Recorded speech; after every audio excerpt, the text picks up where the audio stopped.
या या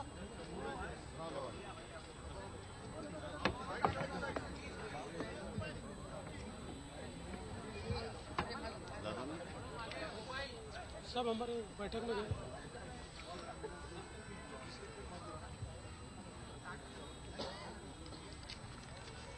आशीष शुरू कर और शिंदे साहब बोलेंगे। हाँ करो। सर्वांना नमस्कार। विधानसभेतील नागपूर येथील अधिवेशन आता संस्थगित झालं आहे। नवीन सरकार महाराष्ट्रात स्थापन झाल्यानंतर प्रचंड बहुमताने महाराष्ट्राच्या जनतेने महायुतीच्या सरकारला निवडून दिल्यानंतर आता मंत्रिमंडळाचा विस्तार देखील नागपूर येथे झालेला आहे आणि या अधिवेशनाच्या संदर्भात माननीय उपमुख्यमंत्री महोदय पत्रकारांना संबोधित करतील अशी मी त्यांना विनंती करतो।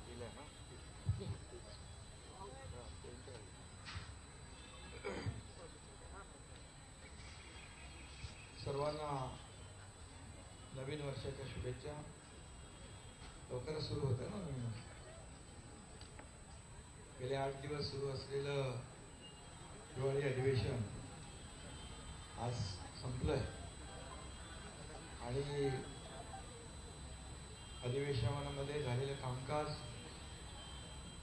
आणि घेतलेले निर्णय त्याला आपण सर्वांनी चांगली प्रसिद्धी दिली, याबद्दल आपल्या सगळ्यांचे आभार।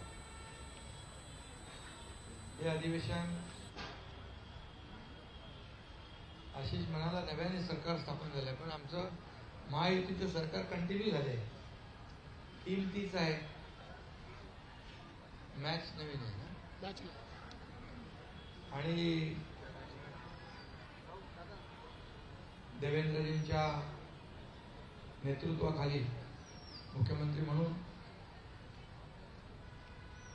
कामकाज सुरू झालंय महायुती सरकारचं आणि अधिवेशन देखील अतिशय यशस्वीपणे पार पडलेलं आहे।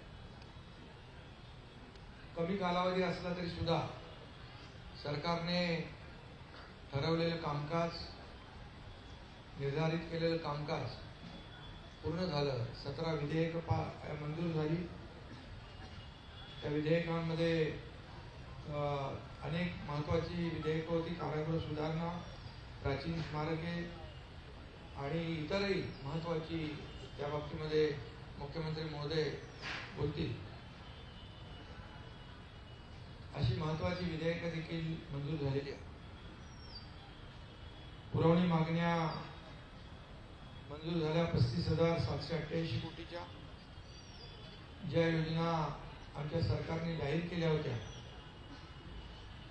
लाडकी बहीण योजना असेल, अन्नपूर्णा योजना असेल, बळीराजा वीज सवलत असेल, इतरही ज्या योजना आहेत त्या सुरू ठेवण्यासाठी जी आर्थिक तरतूद लागते ती तरतूद देखील पुरवणी मागण्यांमध्ये मंजूर केली।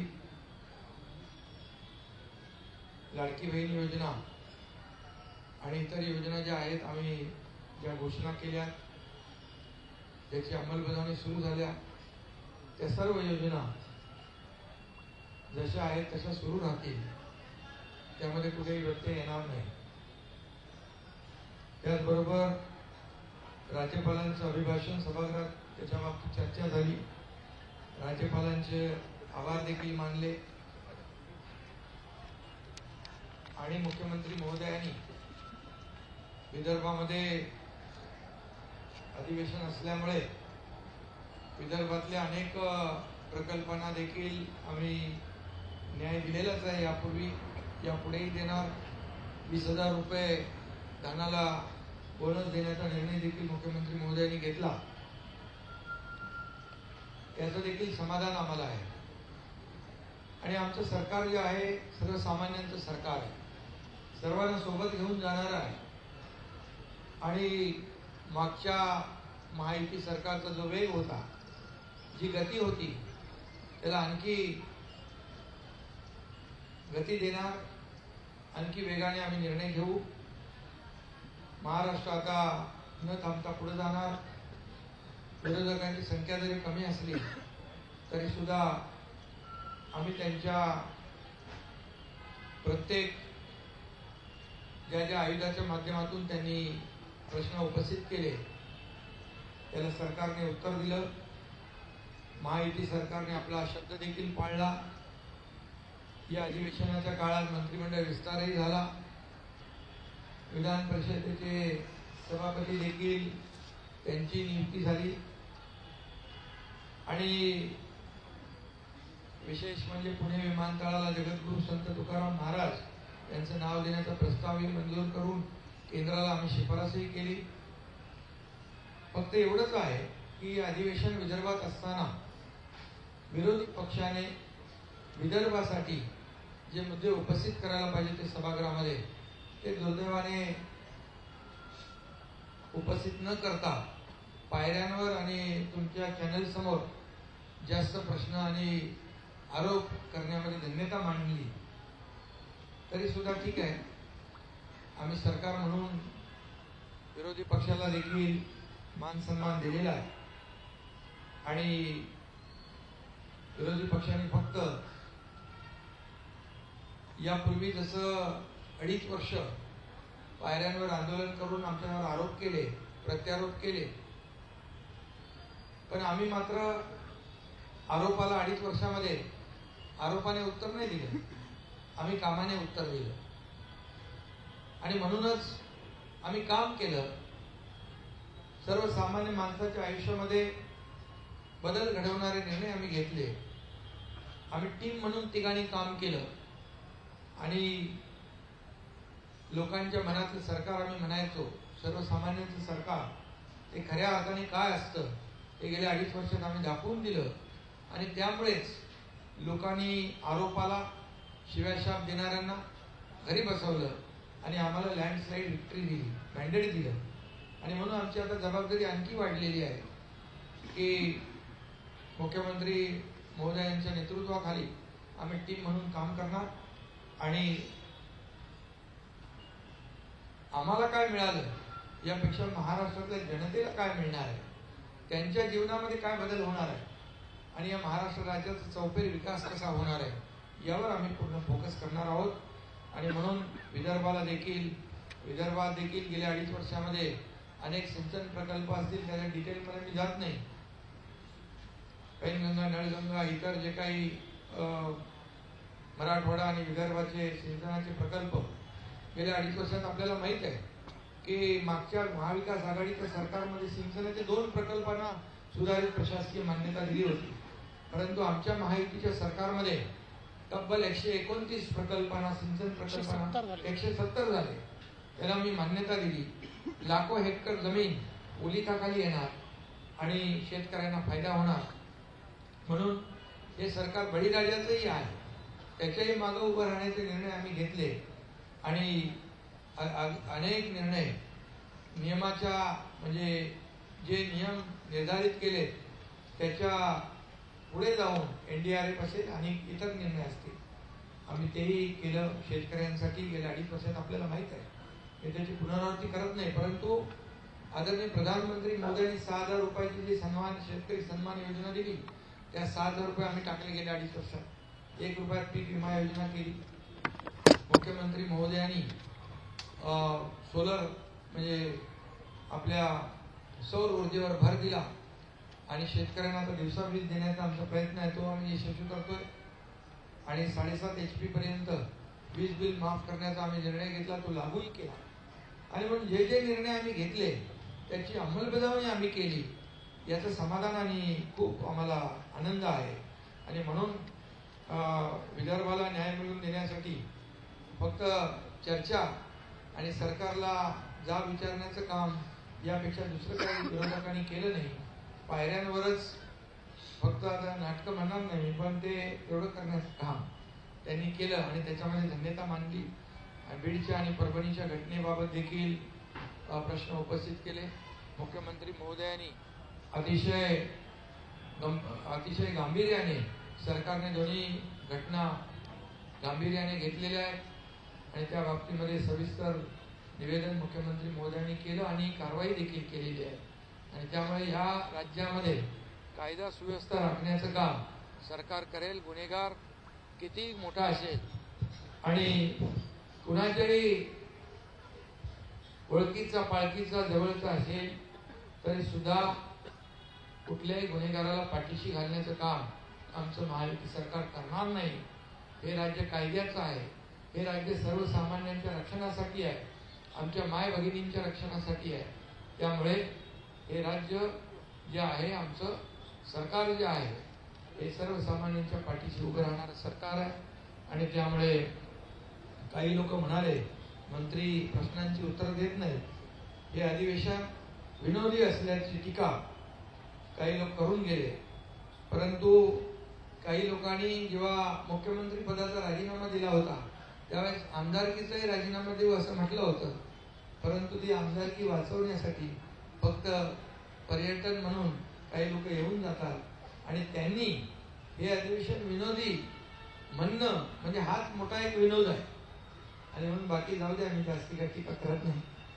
पण हे अधिवेशन अतिशय बरं. दुसरं, आपल्या सोयाबीन आणि कापसाला सरकारने 5,000 रुपये हेक्टरी मदत केली. त्याची 4,194 कोटी 96 लाख शेतकऱ्यांना त्याचा फायदा झाला.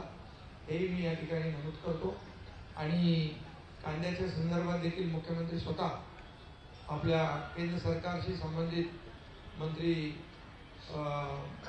पियुष गोयल यांच्याशी संपर्कात आहे. आणि कांद्याचा भाव जो आहे तो खाली आला आहे. तो 20% जो एक्सपोर्ट ड्युटी आहे ती कमी करावी यासाठी देखील केंद्र सरकारशी आम्ही पाठपुरावा करतोय. त्यामुळे आम्हाला नक्की यश येईल. आणि म्हणून आजचं या आठवड्याभराचं अधिवेशन जे आहे अतिशय यशस्वी झालं. आणि म्हणून मुख्यमंत्री देवेंद्रजींना देखील मी त्यांचे अभिनंदन करतो. त्यांनाही शुभेच्छा देतो. आणि आपल्या सगळ्या पत्रकारांना पुन्हा एकदा शुभेच्छा देतो की आम्ही आमच्या अधिवेशनातल्या कामकाजाला आणि एकंदरच घेतलेल्या निर्णयाला आपण चांगली प्रसिद्धी दिली. त्याबद्दल पुन्हा एकदा आपल्या सगळ्यांना धन्यवाद. जय हिंद, जय महाराष्ट्र.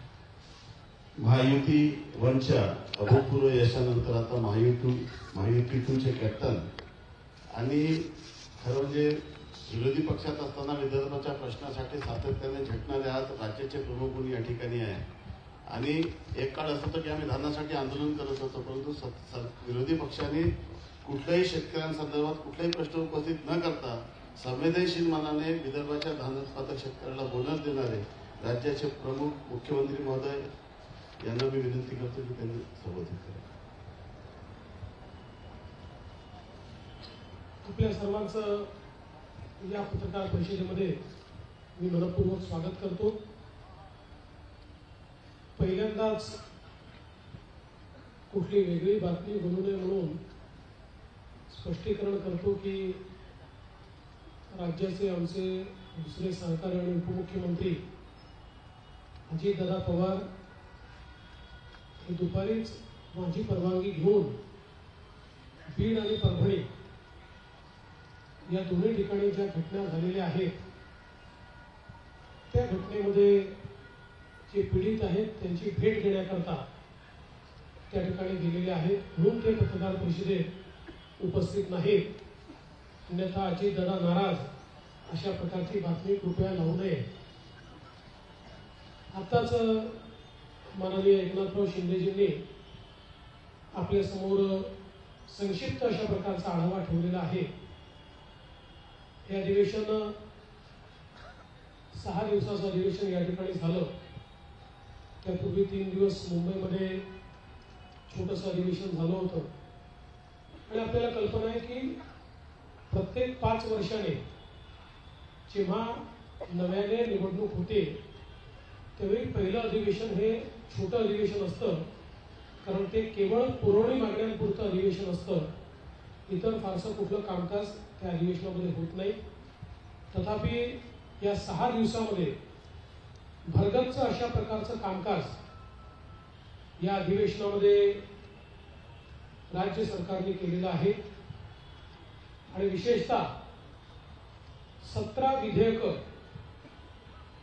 मंजूर करण्याचं काम आणि चर्चेसहित म्हणजे गोंधळात नाही तर चर्चा करून 17 विधेयकं मंजूर करण्याचं काम आपण केलेलं आहे आणि एक विधेयक महाराष्ट्र विशेष जनसुरक्षा विधेयक हे संयुक्त चिकित्सा समितीकडे आपण पाठवलंय. खरं म्हणजे अर्बन नक्षलवाद आणि फ्रंटल ऑर्गनायझेशन्स या संदर्भात नक्षल पीडित सर्व राज्यांनी असं विधेयक केलेलं आहे म्हणून आपल्याही राज्यात ते केलं पाहिजे असा अँटी नक्षल ऑपरेशन्स विभागाचा आग्रह होता. म्हणून आपण ज्यावेळेस शिंदे साहेब मुख्यमंत्री होते आणि मी गृहमंत्री होतो त्यावेळेसच आपण याचा मसुदा तयार केला होता.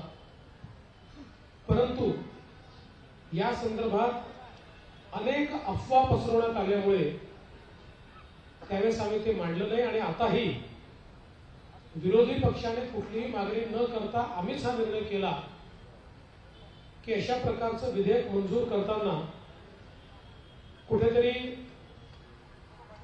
लोकशाहीची पायमल्ली करायची आहे, विरोधकांचा आवाज दाबायचा आहे, अशा प्रकारच्या ज्या वल्गना केल्या जातात तर संयुक्त चिकित्सा समितीच्या माध्यमातून सर्वांना आपलं म्हणणं मांडता यावं ही व्यवस्था उपलब्ध करून देण्याकरता हे विधेयक आम्ही संयुक्त चिकित्सा समितीकडे पाठवलंय. जेवढ्या संघटना आहेत ज्यांना आपलं म्हणणं मांडायचं आहे त्या सगळ्यांना आपलं म्हणणं मांडण्याची पूर्ण संधी मिळेल.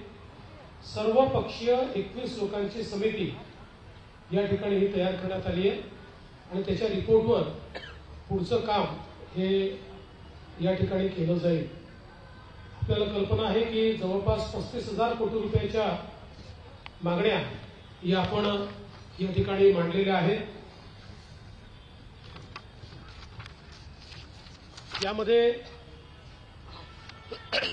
साधारणपणे सार्वजनिक बांधकाम विभागाकरता 7,490 कोटी रुपये, कृषी विभागाकरता 2,147 रुपये, उद्योग ऊर्जा कामगार आणि खनिकर्म विभागाकरता 4,112 कोटी रुपये असे ठळक आपण निधी दिलाय. ज्यामध्ये आमची जी फ्लॅगशिप योजना आहे मुख्यमंत्री बळीराजा वीज सवलत योजना त्याच्याकरता 3,500 कोटी रुपयाची तरतूद करण्यात आली आहे. मुख्यमंत्री माझी लाडकी बहीण योजना याकरता 1,400 कोटी रुपयाची तरतूद करण्यात आलेली आहे.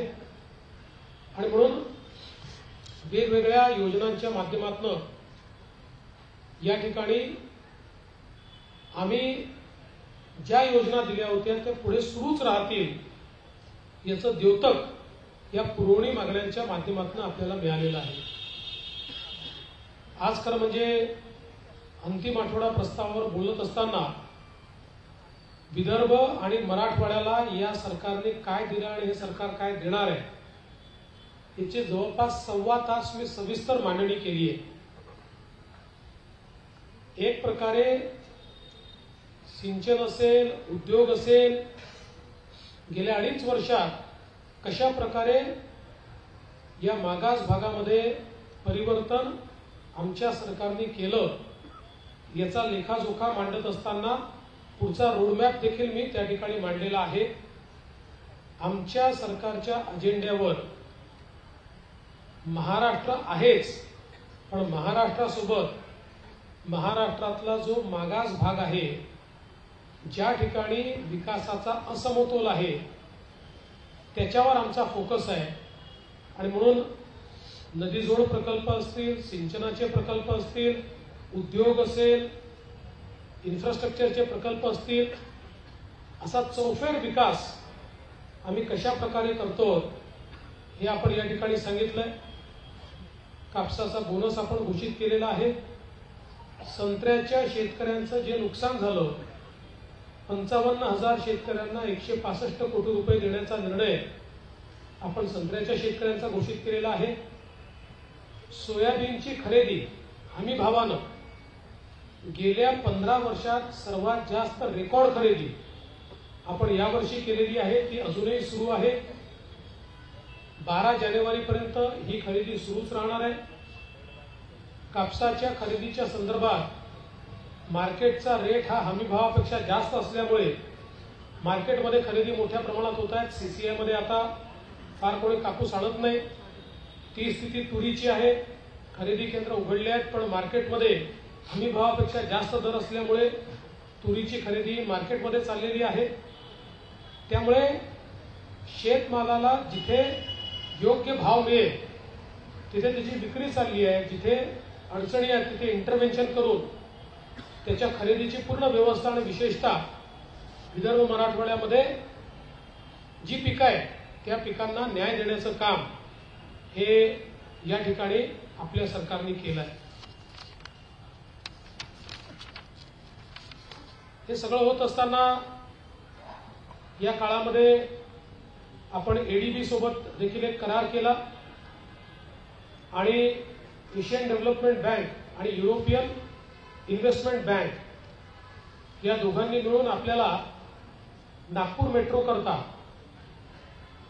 जवळपास 3,586 कोटी रुपयाचं कर्ज दिलं आहे.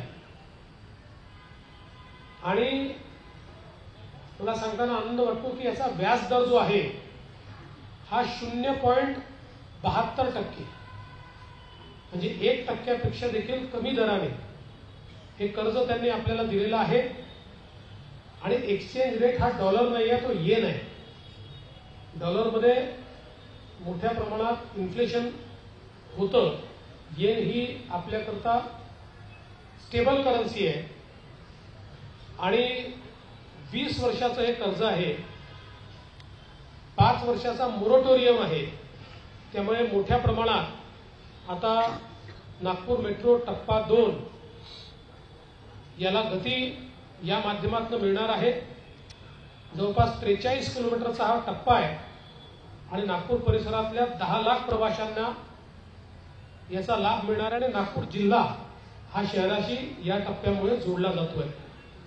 यासोबत आपली जी मित्रा संस्था आहे या संस्थेच्या माध्यमातून ग्रामीण रस्ते हे आमचा प्रयत्न असा आहे की 1000 लोकसंख्येची जी गावं आहेत या गावांना कॉन्क्रीट रस्त्याने जोडायचं. त्या संदर्भात एशियन डेव्हलपमेंट बँकेशी करार आपला झाला. कौशल्य विकासाचे 500 केंद्रांच्या अपग्रेडेशनचा आपला करार झालाय. आणि मोठ्या प्रमाणात ज्यावेळेस शिंदेसाहेब मुख्यमंत्री होते त्यांनी बांबू मिशन सुरू केलं.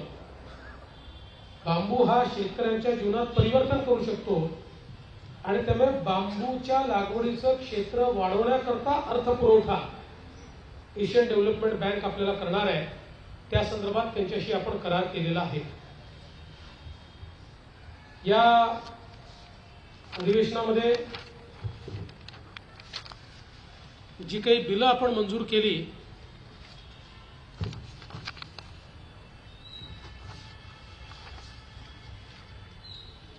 त्यातली काही बिलं अत्यंत महत्त्वाची आहे, ज्याच्यामध्ये तुकडेबंदीच्या कायद्यामध्ये आपण परिवर्तन केल्यामुळे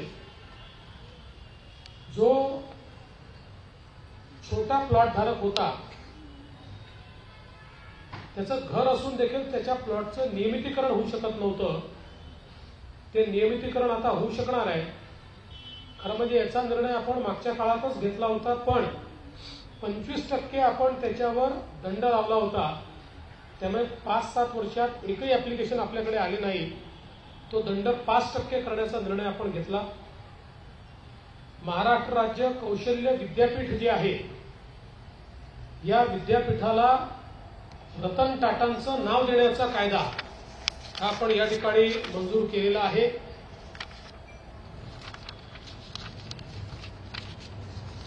त्याचप्रमाणे एक नवीन संकल्पना त्याचा कायदा आपण मंजूर केलाय, क्लस्टर विद्यापीठ.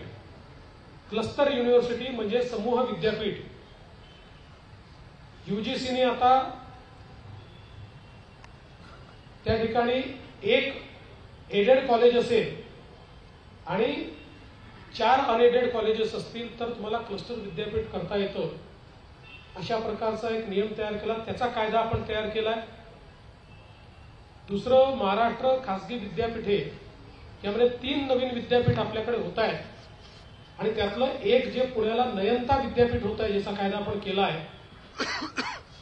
महाराष्ट्रातल्या आणि देशातल्या 10 प्रमुख उद्योजकांनी एकत्रित येऊन सेक्शन 8 कंपनी तयार केली, नॉन प्रॉफिट कंपनी तयार केली आणि या लोकांनी हैदराबादमध्ये जमीन घेऊन तिथे हे विद्यापीठ तयार करायचा निर्णय घेतला होता.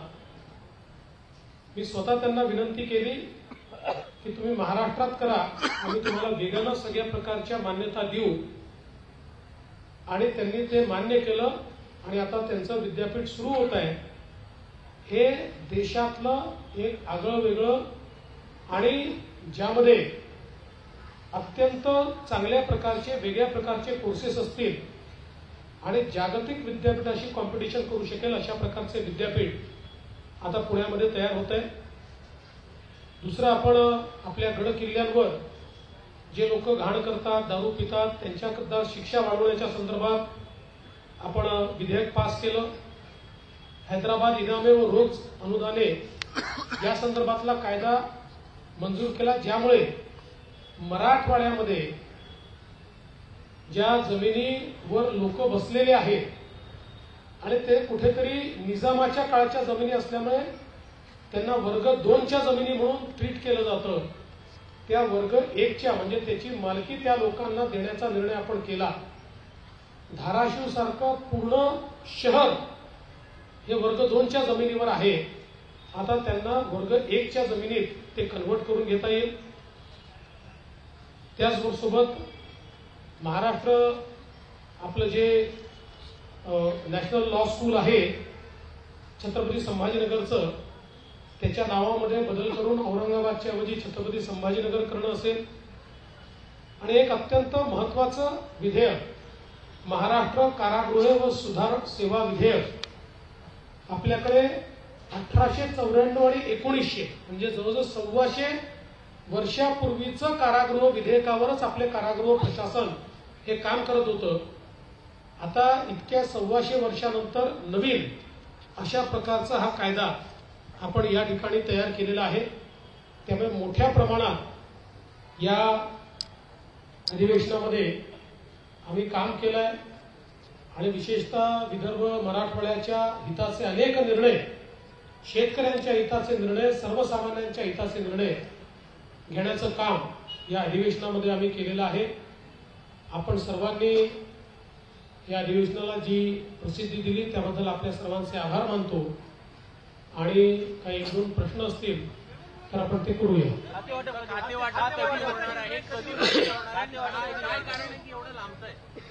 खाते वाटप लवकरच होणार आहे. लवकरचचा अर्थ ते आजही होऊ शकतं किंवा उद्या सकाळी देखील होऊ शकतं. नागपूरशी संबंधित 2 प्रश्न आहे. नागपुरात अधिवेशन होते आहे. भारतामध्ये असं एकही शहर नाही जिथे 4-4 विकास प्राधिकरण काम करतात. नागपूर एकमेव शहर आहे जिथं महामेट्रो आहे, NMRD आहे आणि नागपूर सुधार प्रन्यास आणि महानगरपालिका. मागच्या टर्ममध्ये तुम्ही नासुप्र बरखास्त करण्याचं हे केलं होतं, मात्र आमदार नितीन राऊत पालकमंत्री बनल्याबरोबर उद्धव ठाकरे सरकारमध्ये नासुप्रला पुनर्जीवित करण्यात आलं. यावेळेस ते नासुप्र पुन्हा बरखास्त होणार का? विचाराधीन आहे, त्या संदर्भात योग्य निर्णय करू. जगावी यासाठी मुंबई महानगरपालिकेने बेस्ट प्रशासनाला सांगितलेलं आहे की तुम्ही निधी आमच्याकडे मागू नका, सरकारकडे निधी मागा. सरकारची बेस्ट प्रशासनासाठी भूमिका काय असणार? बेस्ट ही मुंबईची लाईफलाईन आहे. अनेक मुंबईकरांना ती सेवा देते. एकनाथराव शिंदे साहेब जेव्हा मुख्यमंत्री होते तेव्हा बेस्टला बसेस घेण्याचा निर्णय देखील आपण केलेला आहे. मोठ्या प्रमाणात नवीन बसेस घेण्याकरता ऑर्डर देखील प्लेस केलेली आहे आणि बेस्ट ही नीट चालली पाहिजे याकरता राज्य सरकारही मदत करेल आणि महानगरपालिकेलाही मदत करायला सांगेल.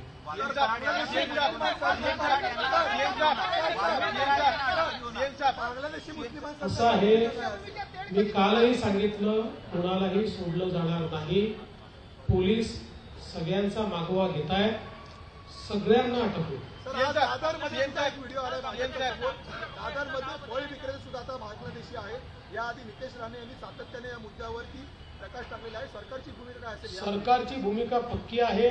जे अवैधरित्या मुंबईमध्ये राहतात अशा बांगलादेशी नागरिकांना शोधणे आणि त्यांना डिपोर्ट करणे ही सरकारची भूमिका आहे आणि हे काम आम्ही सुरू केलेलं आहे. सीएम साहब, आपने एक प्रमुख 2 मुद्दे उठाए थे आपके भाषण में. एक तो नक्सल, अर्बन नक्सल का काफी मुद्दा जो भारत के खिलाफ, देश के खिलाफ राज्य में साजिश और अराजकता निर्माण करने का काम कर रहे हैं. उनकी 15 नवंबर को मीटिंग हुई थी. पहला मुद्दा है उसको लेकर, और आज एजेंसी ने कुछ जगह पर रेड भी की है. दूसरा, और टेरर फंडिंग को लेकर जिस चुनाव में जिस तरह से प्रयास किया गया, दोनों प्रश्नों पर आप समझाओ. देखिए, अर्बन नक्सल के मामले में मैंने ये बात कही है कि राहुल गांधी इन्होंने चुनाव में भारत जोड़ो अभियान इसका इस्तेमाल किया. तकरीबन 180 संगठनाएं इसमें काम कर रही थी. इनमें से कई संगठनाएं ये फ्रंटल ऑर्गेनाइजेशन, जिसको बोली भाषा में अर्बन नक्सल कहते हैं, फ्रंटल ऑर्गेनाइजेशन के रूप में काम करती है. और मैंने महाराष्ट्र की असेंबली में सबूतों के साथ ये कहा कि हमने इनको फ्रंटल ऑर्गेनाइजेशन नहीं ठहराया.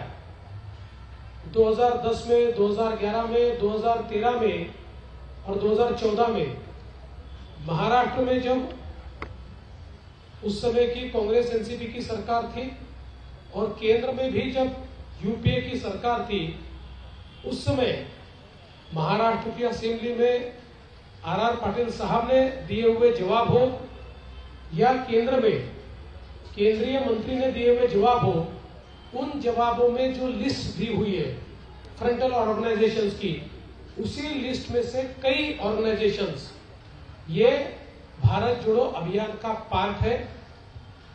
और सबूत के तौर पर हमारे पास चुनाव के समय की कई निमंत्रण पत्रिकाएं हैं जो इन ऑर्गेनाइजेशन ने महाविकास आघाड़ी के लिए निकाली हुई है.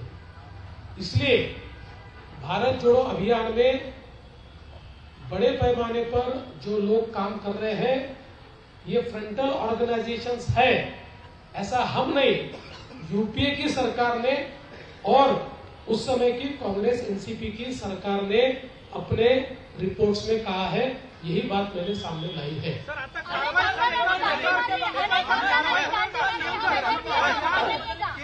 अनेक आमदारांनी दांडी मारली. वैदर्भियांचा अपमान नाही का? नागपूरकरांचा अपमान. विचार करें. अल्पकालीन चर्चेदरम्यान आपण दिलेल्या उत्तरात विरोधकांचं असं म्हणणं आहे की परभणी जिल्ह्यात सोमनाथ सूर्यवंशीला न्याय नाही मिळाला. विरोधकांनी माझं जयंत पाटलांनी आता हाऊसमध्ये भाषणात सांगितलं आणि पोस्टमॉर्टम रिपोर्टही साईट केला. तर एक्झॅक्टली त्यांना मारहाण झाली का नाही? कारण तुम्ही त्यांना नाही म्हणतो. मला असं वाटतं की माझं भाषण जयंत पाटलांनी नीट ऐकलं असतं तर हे प्रश्न त्यांनी निर्माण केले नसते. मी 3 गोष्टी सांगितल्या. पहिली गोष्ट, 2 वेळा मॅजिस्ट्रेट समोर मॅजिस्ट्रेटने त्यांना विचारलं तुम्हाला मारहाण झाली आहे का? त्यांनी सांगितलं नाही. ही पद्धत असते, विचारावं लागतं. ते मॅजिस्ट्रेटनी त्यांना ते नोंदवावं लागतं. ते नोंदवून ठेवलेलं आहे. ते जेव्हा पोलीस कस्टडीमध्ये होते तेव्हा पोलीस कस्टडीतले सगळे सीसीटीव्ही फुटेज आहे. कुठलाही टाइम लॅग नाही आहे त्याच्यामध्ये. कुठेही त्यांना मारहाण झाल्याचं दिसत नाही.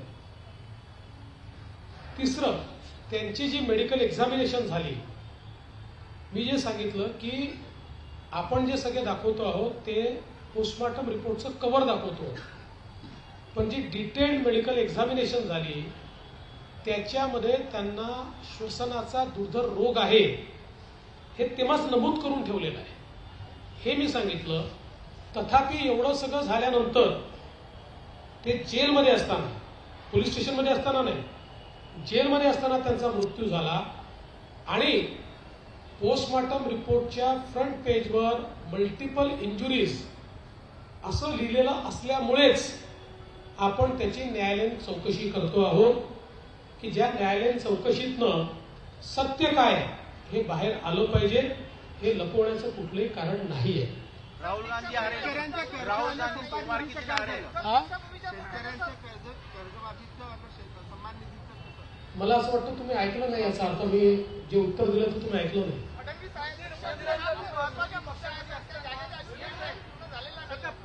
फ्रंटल संघटना आहे त्याच्यावर कारवाई करणार आहे का महायुती सरकार आता? नाही, असं आहे की त्या संदर्भातल्या काही याच्यावर मागच्याही काळात कारवाई झालेली आहे, काही UAPAच्या माध्यमातून काही कारवाई झालेली आहे.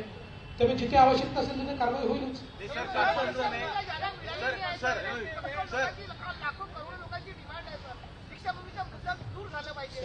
दीक्षाभूमीला ज्या ज्या मागण्या आहेत त्या आम्ही पूर्ण केलेल्या आहेत.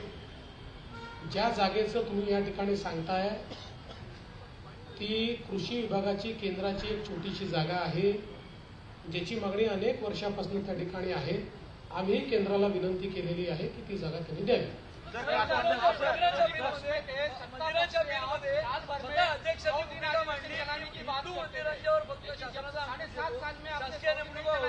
अन्य धर्मीय प्रार्थना स्थळांच्या किंवा ट्रस्टच्या वर सरकारी लोक नेमले जातील का, आणि तुमचं त्याच्यावर काय मत? असं आहे की मुळामध्ये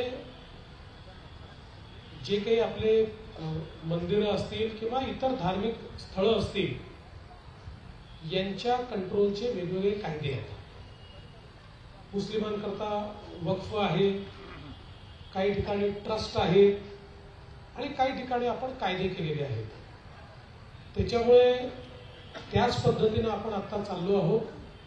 पण अध्यक्षांनी एक महत्वाची गोष्ट लक्षात आणून दिलेली आहे, त्याचा कायदेशीर अभ्यास करावा लागेल. हमेशा मांग करते थे कि 100 दिन अधिवेशन साल भर में, लेकिन आपके 7.5 साल का रिकॉर्ड है कि 100 दिन एक भी बार नहीं चला है. 100 दिन नहीं चला, लेकिन पिछली सरकारों के तुलना में सबसे ज्यादा दिन हमने चलाया. और प्रॉब्लम तो ये है कि विरोधी पक्ष के लोग पहले दिन मांग करते कि 2 हफ्ते और बढ़ाया जाए, और जब 2 हफ्ते हो जाते हैं तो आधे बेंचेस विरोधी पक्ष के खाली होते हैं. हमको प्रॉब्लम आता है कि कोरम जितने भी लोग वहां उपस्थित नहीं होते. तो हमने तो हमेशा प्रयास किया और आगे भी हमारा प्रयास रहेगा. और मैं आज भी आपको बताता हूं, हमारे 7 सालों का हिसाब निकालिए. उद्धव जी ने तो चलाया नहीं, 2-3 दिन चलाते थे, लेकिन हमारे 7 सालों का हिसाब निकालिए. देश के किसी भी विधानसभा से ज्यादा, किसी भी विधानसभा से ज्यादा हमने महाराष्ट्र विधानसभा चलाई. चला सगळ्यांचे फार फार धन्यवाद.